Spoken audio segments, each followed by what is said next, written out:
Hallelujah. न्या काय છે સચ્ચી દાખલતા કોણ છે? પ્રભુ यीशु मसीह ने આપણું કોણ છે? તેરા ડાવ્યા અગર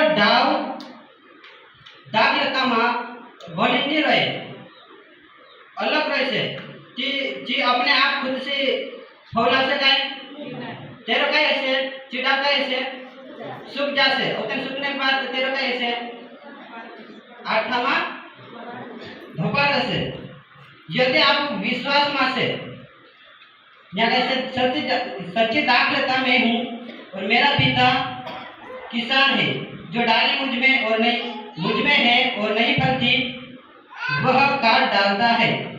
अगर आपनो प्रभु यीशु में छे ने आपने अगर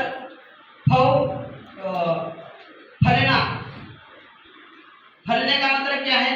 फलने का मतलब कैसे है कि बढ़ने मसीह में आपको विश्वास में से आपने क्या कैसे बढ़ने से विश्वास में से आपने मसीह में से इन्हें कौन प्रभु यीशु मसीह गुने आपने मानी होय तेता आपने काय फायदे से काय बने तेरा गुने प्रभु वचन कहे कि जैसे प्रभु यीशु स्वभाव से तोसे ही तुम लोग की स्वभाव रहना चाहिए।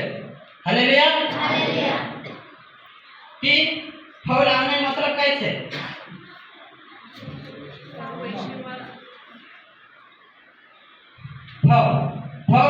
काटे दर्शावे कामों काजे और ये फौलाने मतलब से आत्मा का जवाब है बराबर। ते आप गलातिया 5 अध्याय में अगर देखो तो आत्मिक फल 12 में से